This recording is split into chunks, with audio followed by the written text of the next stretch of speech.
GERD అని, అసలు GERD అంటే ఏంటి? నార్మల్గా అండి జిఆర్డి అంటే ఏంటంటే గ్యాస్ట్రో యూసోఫాజియల్ రిఫ్లెక్స్ డిసీజ్. ఓకే. నార్మల్గా మన బాడీలో 2 టైప్స్ ఆఫ్ ఎస్డిటీ ప్రాబ్లం ఉంటాయి. ఎస్డిటీ అంటే ఏంటి అంటే గ్యాస్ ప్రాబ్లం, ఇండైజెషన్ ప్రాబ్లం, మేము ఎండోస్కోపీలో చేసే అల్సర్ ప్రాబ్లం, అన్నిటికీ ఒకటే వర్డ్ అండి, లైక్ గ్యాస్ ప్రాబ్లం. ఓకే. దాన్ని టెక్నికల్గా వర్డ్స్ ఉపయోగిస్తే దాన్ని ఎస్డిటీ అంటాం. దాన్ని 2 టైప్స్ కింద చూసుకోవచ్చు. ఒకటి గ్యాస్ట్రైటిస్ ప్రాబ్లం, రెండోదేమో gastro oesophageal reflex problem. Gastritis అంటే ఓన్లీ స్టమక్ లోనే మీకు ఇబ్బంది ఉంటుంది, లైక్ కొంచెం తిన్నా అరగకపోవడం, అంటే ఫీలింగ్ అంటే ఇంకా లోపల ఏదో చాలా ఉంది అని హెవీ అనిపించడం అనమాట. యాక్చువల్గా తేపులు వస్తూ ఉంటాయి, తేనుపులు వచ్చే విధానం, బ్లోటింగ్ ఎక్కువ ఉండడము, ఓకేనా, కొంచెం తినంగానే ఇంకా నాకు టైట్ అయిపోయింది అనిపించడము, ఎప్పుడు గ్యాస్ పట్టేసినట్టు అనిపించడం, దాన్ని గ్యాస్ట్రైటిస్ అంటాము. అంటే గ్యాస్ ప్రాబ్లం, రెగ్యులర్ గా మనం మాట్లాడుకునే gas problem. Gastro oesophageal, oesophagus అంటే ఏంటంటే ఫుడ్ పైప్ మనకి చెస్ట్లో ఉంటుంది.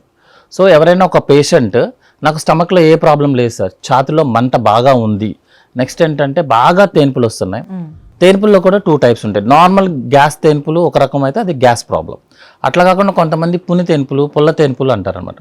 అంటే నోట్లోకి ఏదో యాసిడ్ వచ్చేస్తున్నట్టు, ఏదో కెమికల్ వస్తున్నట్టు, నెక్స్ట్ ఏంటంటే గొంతంతా తడారిపోయినట్టు, గొంతు నొప్పి ఉండడము, నైట్ టైం పడుకున్నప్పుడు కాఫ్ రావడము.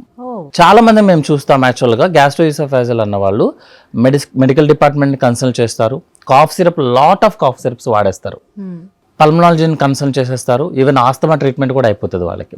కానీ వాడికి పెక్యులర్ ఒక ఫీచర్ ఏంటంటే నైట్ టైం పడుకున్నప్పుడు కాఫ్ పెరిగిపోతుంది. ఎందుకంటే లక్షణం అది డే టైం ఉండదు, ఆ పేషెంట్కి ఫీవర్ ఉండదు. సపోజ్ కాఫ్ అంటే ఏంటంటే జనరల్గా ఇట్స్ ఇన్ఫెక్షన్, అంతే కదా. నార్మల్గా ఇన్ఫెక్షన్ ఉన్న ఏ పేషెంట్ కన్నా ఫీవర్ రావాలి, ఈ పేషెంట్స్కి ఫీవర్ రాదు. రాకుండా రిపీటెడ్గా కాఫ్ వస్తుంది. మీరు ఎన్ని మెడిసిన్స్ అన్నా వాడండి, కాఫ్ తగ్గుతుంది, కానీ నైట్ టైం మాత్రం కంటిన్యూ అవుతుంది. మీరు ఎన్ని మెడిసిన్స్ వాడిన కొద్దీ పెరుగుతూ ఉంటుంది యాక్చువల్లీ.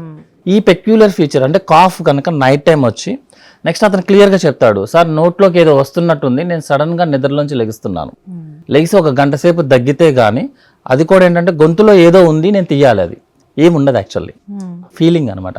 ఎందుకంటే యాసిడ్ వెళ్ళి గొంతుని డ్యామేజ్ చేస్తుంది, మీకు ఆ ఇరిటేషన్ వస్తుంది. సో సంథింగ్ ఏదో తీయాలి, కొంతమంది ఫింగర్స్ లోపల పెట్టుకొని తీయటానికి ట్రై చేస్తారు, ఏం రాదు యాక్చువల్గా, మనం చూసే వస్తుంది. వాళ్ళని జిఆర్డి అంటాం.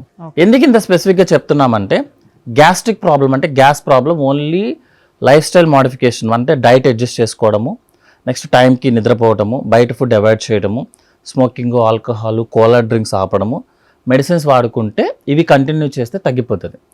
కానీ గ్యాస్ట్రో ఈసోఫాజియల్ రిఫ్లెక్స్ డిసీజ్ మాత్రం 70 to 80% సర్జరీ చేస్తేనే తగ్గుతుంది.